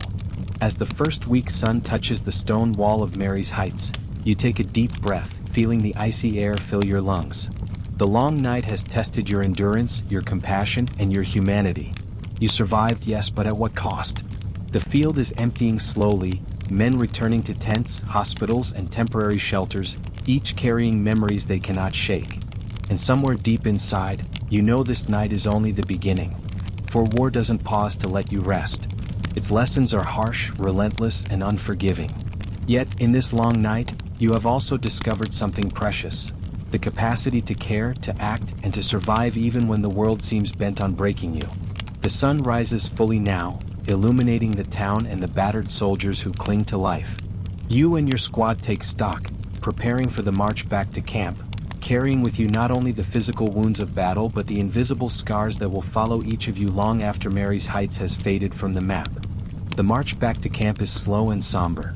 The sun, now climbing higher in the pale winter sky, casts long shadows across the snow-matted roads. Mud clings to boots, uniforms, and every exposed surface, reminding you that the battle is not yet over. The battle with exhaustion, cold, and the quiet despair of those left behind. Thomas leans heavily on your shoulder, his legs still raw from the earlier wound, and Jenkins struggles to keep pace, his small frame bent under fatigue and the weight of experience far beyond his years. Miller walks ahead, surveying the squad with the practiced eye of a seasoned soldier. He offers few words, but when he does, they carry weight. We survived Mary's Heights. Not every man will make it home from this winter or the next. Keep your eyes open. Keep your heads down. And don't forget to help each other. There's no need for encouragement beyond that. The day's experiences have hardened you all into a unit that instinctively understands its own limits and responsibilities. Returning to camp, the first sight that strikes you is the thin, gray smoke rising from the scattered chimneys of makeshift huts. The regiment has begun its winter preparations in earnest, yet even amidst routine, the aftermath of battle is clear. Fresh graves dot the periphery of camp, and the surgeons' tents are crowded beyond capacity. The smell of disinfectant and sickness greets you as strongly as the cold wind. You see familiar faces, soldiers who survived the winter and the skirmish, some limping, others quiet and withdrawn. Each one carries a story that you cannot fully hear, cannot fully share, yet each nod, glance, or weak smile acknowledges a shared understanding of survival. Your first priority is Thomas, guiding him to a clean cot in the regiment's small hospital. His breathing is still labored, but the warmth of the sunlight streaming through the tent flaps eases his pain slightly. He smiles faintly, grateful but still distant. Jenkins, exhausted and shivering, collapses near the fire, letting Miller drape a blanket over his thin frame. You take a moment to breathe, noticing how every movement of returning to camp requires careful thought. No sudden actions, no careless steps. Even the small tasks of finding water, stacking wood, or tending to rations feel monumental after the ordeal of battle. Letters are handed out, the first since your arrival at Mary's Heights. The sound of paper rustling, the scratch of pen on ink, is almost magical after weeks of smoke, mud, and shouting. You sit with Jenkins, who eagerly clutches the envelope addressed to him. Inside, letters from home, brief yet brimming with hope, momentarily pull his mind away from the war. He smiles shyly as he reads, the boyish innocence momentarily returning. Thomas receives a parcel from his mother, knitted socks, a small fruitcake, and dried apples. He insists on sharing, spreading the fragile comforts across the cot for all nearby soldiers to partake. The simple act of sharing, of tasting home amidst chaos, brings a warmth that the campfire alone cannot provide. Even in the relative safety of camp, the memory of battle lingers. You find a quiet corner and take out paper, writing letters to family, attempting to distill what is safe to share without causing worry. Words fail at capturing the terror, the fleeting camaraderie, and the hollow sensation that followed the day's fighting. You write instead of small victories of tending comrades, and the moments of unexpected beauty, sunlight on snow, the quiet courage of a wounded soldier, or a shared laugh amid despair. Miller insists on practical matters. He teaches you to clean and maintain rifles, to waterproof leather, to manage rations, and to inspect the small hut that will serve as your squad's winter shelter. These lessons, learned in the shadow of battle, reinforce the delicate balance between survival and preparation. The war, Miller says, does not forgive negligence. Every detail matters, from the tightness of a bandage to the sturdiness of a door blocking winter's wind. As night falls, the camp quiets, save for the occasional cough or rustle of a sentry. You sit by the fire with Thomas and Jenkins, reading aloud letters from home and sharing stories of previous campaigns. Each word, each carefully chosen sentence, serves as a bridge between the horrors experienced and the humanity you strive to preserve. In these moments, hope is fragile yet tangible. For the first time since Mary's Heights, you allow yourself a fleeting sense of relief. The battle is over for now. Survivors count their blessings silently, knowing that tomorrow may demand courage of a different kind. The courage to continue, to endure, and to maintain the thread of life and morality that the battlefield cannot claim. The first letters home, the warmth of the fire, and the bond among your squad become the anchors in a storm of uncertainty, signaling that while war shapes and scars you, it cannot wholly define the man who survives it. The days in winter camp stretch endlessly, each one a mirror of the last. Dawn brings the same bitter cold, the same frost covering every surface, the snow crunching under boots as the regiment assembles for roll call. Orders are given, drills executed, but the monotony is unrelenting. Unlike the chaos of battle, there is no immediate threat, no surge of adrenaline to anchor attention, only the slow grind of survival and preparation. Your squad assumes familiar routines, each man carving out a role to maintain sanity amid the dull ache of uneventful days. Miller, ever practical, focuses on maintenance. Rifles are cleaned meticulously, leather gear greased to prevent cracks, and boots waterproofed with a mixture of beeswax and tallow. His methodical approach is a lesson in discipline, a small rebellion against the creeping disorientation of idle hours. Every scrape, every polish, becomes an anchor to a world where control is otherwise impossible. Thomas, surprisingly adept in the kitchen, turns basic rations into meals that are almost comforting.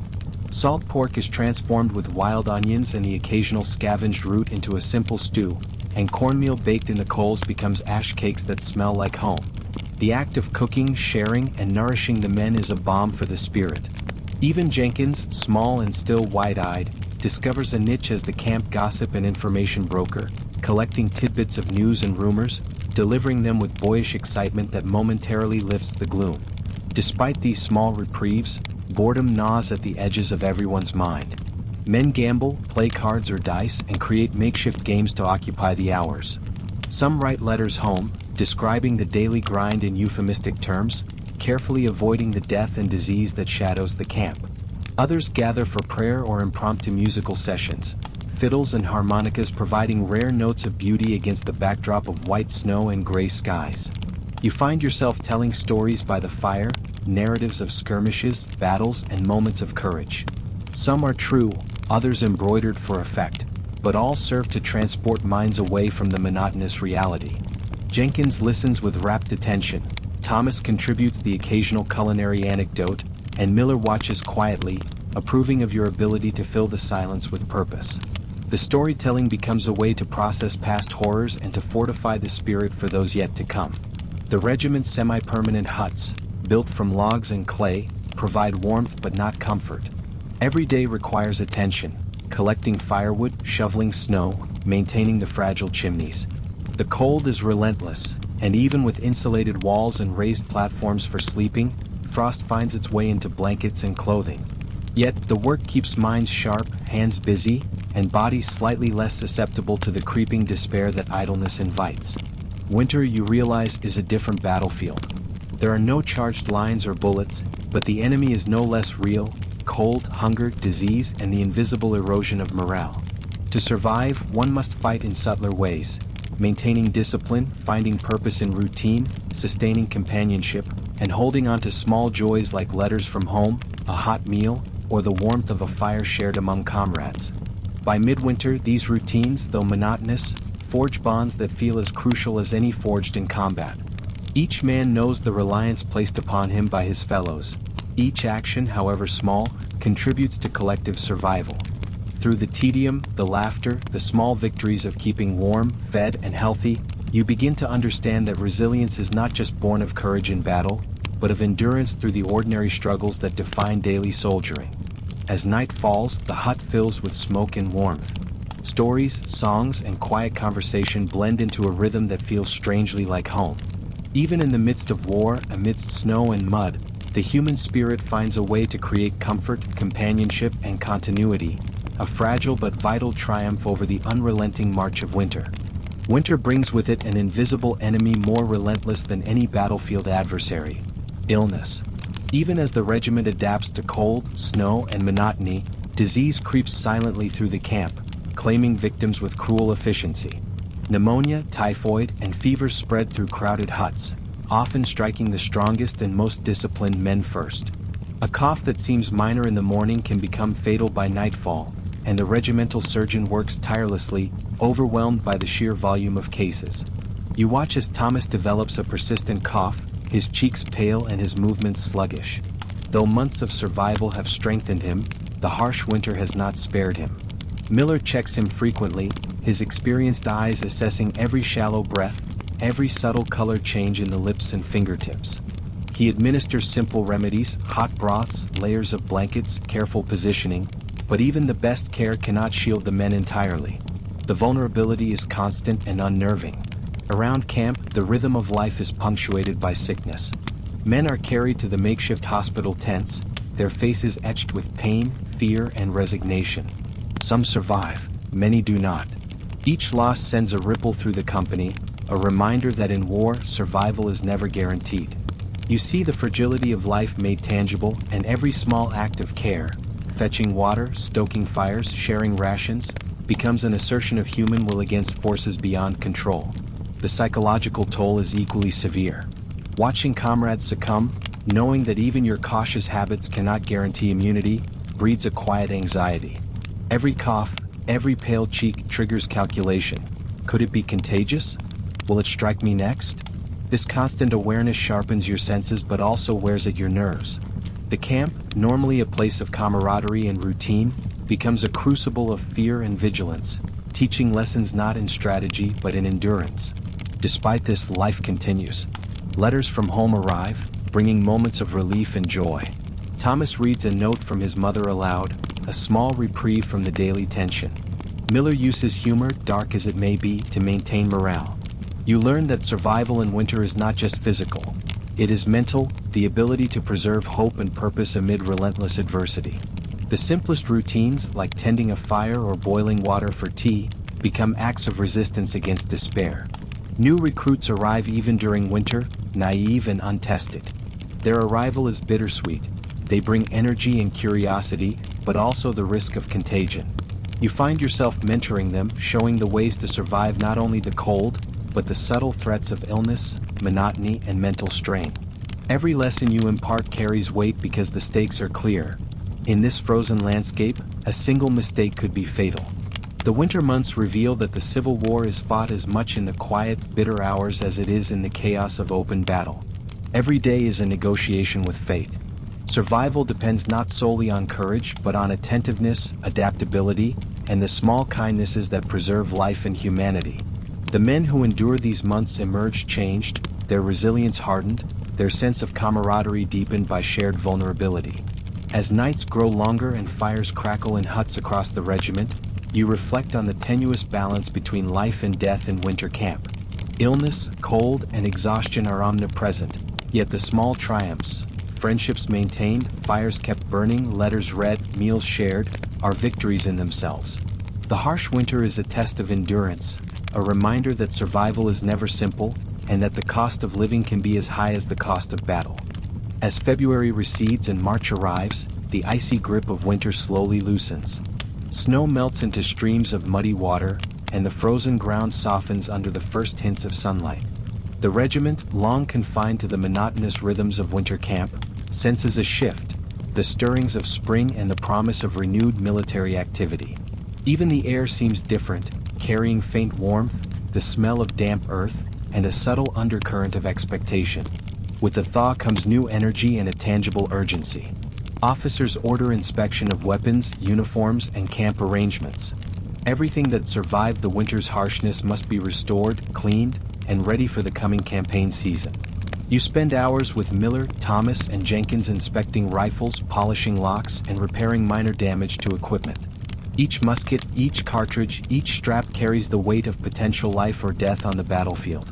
The diligence is exhausting, yet the work has a strange satisfaction, a tangible preparation for the challenges ahead. Daily routines regain structure. Drills resume in earnest, evolving beyond simple marching and firing exercises. Companies practice complex maneuvers, coordinating battalion-level movements to anticipate the fluidity of spring engagements. Officers emphasize speed, cohesion, and communication, instilling in the men an understanding that the coming battles will test not only individual courage but the collective precision of the regiment. Even so, the lessons learned in winter, the patience, endurance, and vigilance against illness, inform every movement, every decision.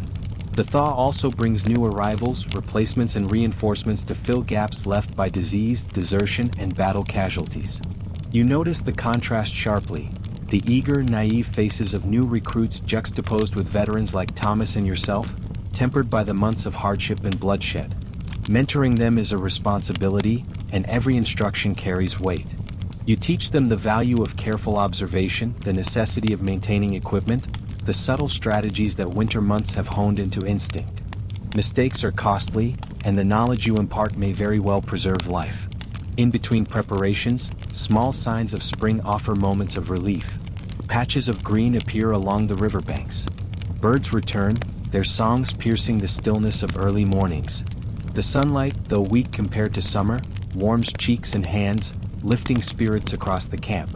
For a brief time, hope mixes with dread. The men acknowledge the coming campaign season with both excitement and apprehension. Survival in winter has proven resilience.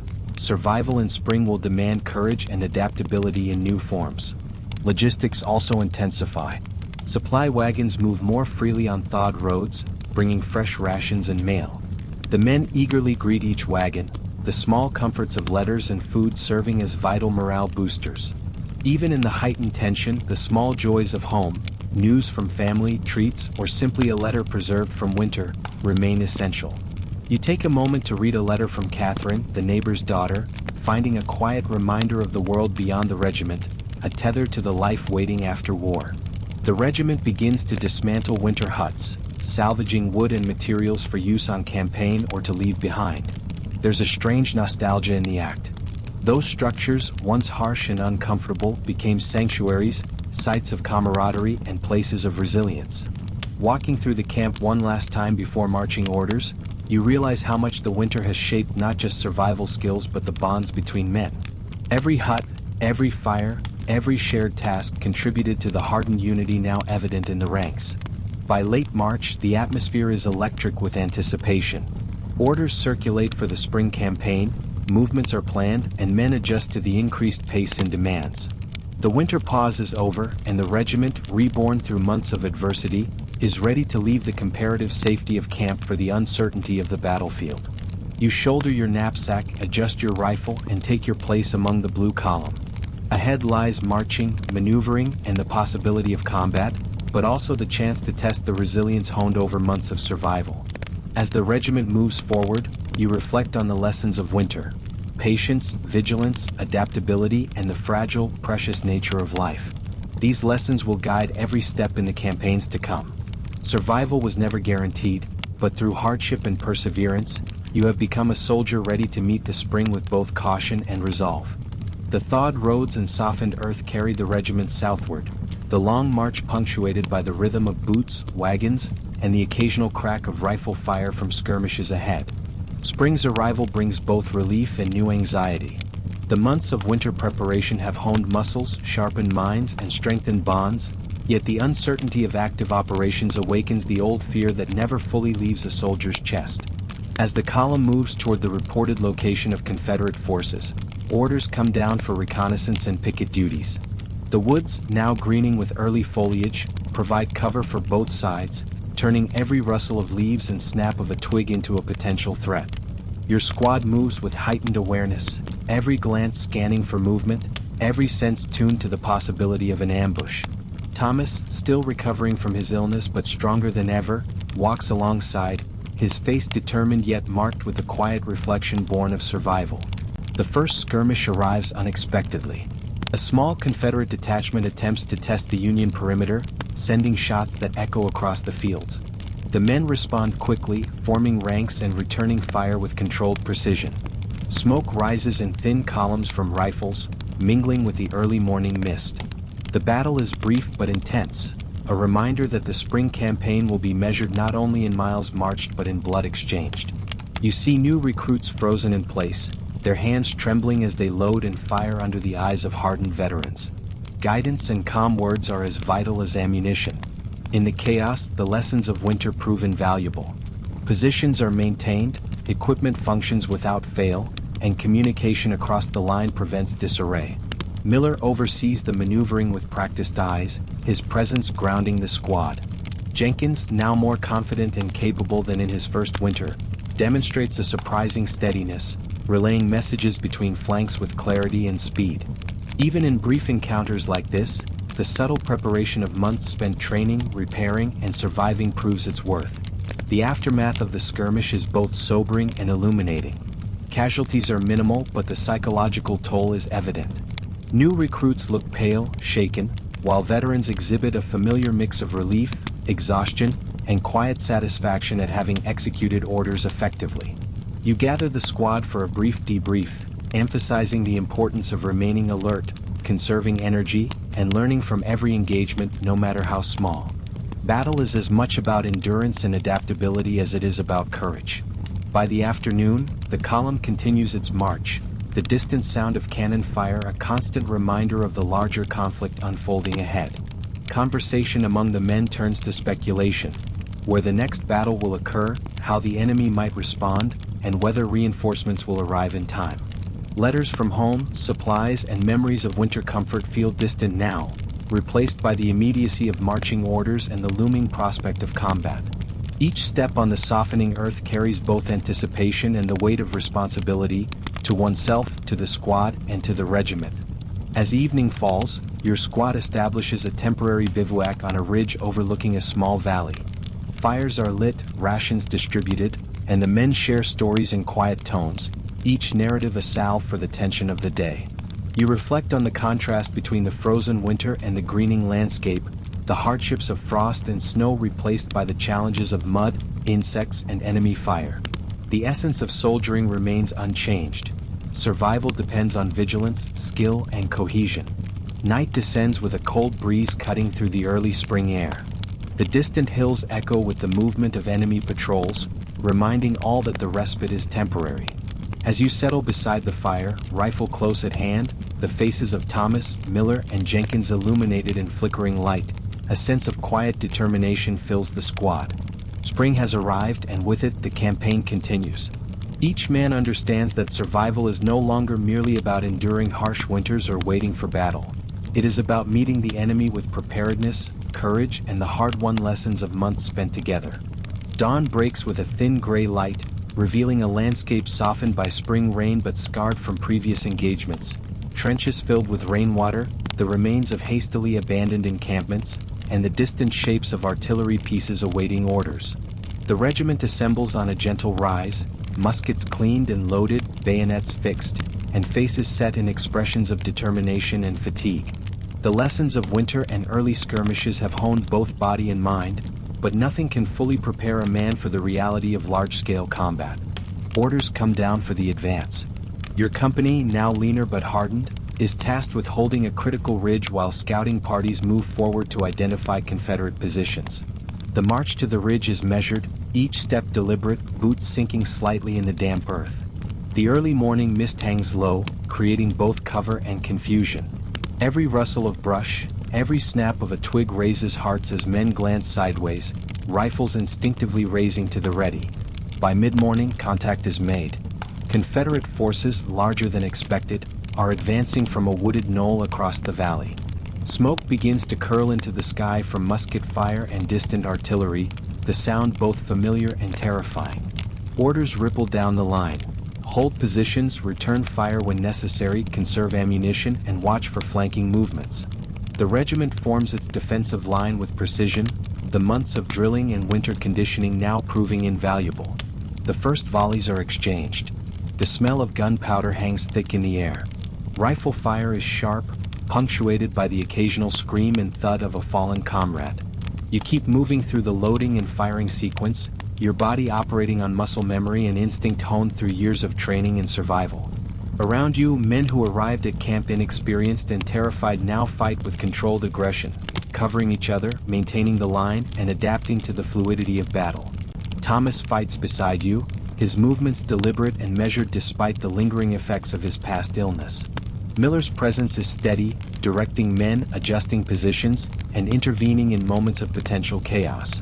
Jenkins, who once trembled with fear at small skirmishes, now relays critical messages between companies with confidence, his youthful face set in grim determination. The camaraderie, the shared history of survival and training, manifests in every action and reaction. Hours pass in a relentless cycle of firing, reloading, and adjusting positions. The Confederate forces press their attack, forcing brief retreats and counterattacks. Artillery thunders from both sides, shaking the ground and rattling bones. Men fall, some crying out, others silent. Each casualty reminds the line of the stakes, and the survivors respond with renewed focus, understanding that retreat without order invites disaster. By late afternoon, the ridge remains in Union hands, though the cost is evident. Men are wounded, exhausted, and shaking from adrenaline and fear. The line stabilizes as reinforcements arrive, pushing the Confederate forces back into the woods. Smoke drifts lazily from the battlefield, mingling with the scent of blood, sweat, and gunpowder. A temporary lull settles over the ridge, allowing the living a brief chance to tend the wounded and catch their breath. As night falls, campfires flicker across the landscape. The regiment consolidates positions, prepares defenses, and counts casualties. Your squad sits together, exhausted but intact, sharing the meager rations and water salvaged from the day's chaos. Conversation is sparse, punctuated by quiet reflections on who fell and who survived. You glance at Thomas, Miller, and the memory of Jenkins, now absent, a stark reminder of the capricious nature of war. In the quiet moments before sleep, you realize the truth of soldiering. Survival is never guaranteed, courage is not innate, and the bonds forged through shared adversity are as vital as any weapon. The first major battle of the spring campaign has been endured, and while victory is counted in tactical gains, the true measure is in the men who remain. You lie under a darkening sky, the stars indifferent witnesses to human struggle, contemplating the fragility and resilience that define life on the front lines. The campaign continues at dawn, each step southward carrying the weight of the past, the uncertainty of the present, and the hope of seeing another sunrise. The first major engagement is behind you, but the war, both external and internal, marches on.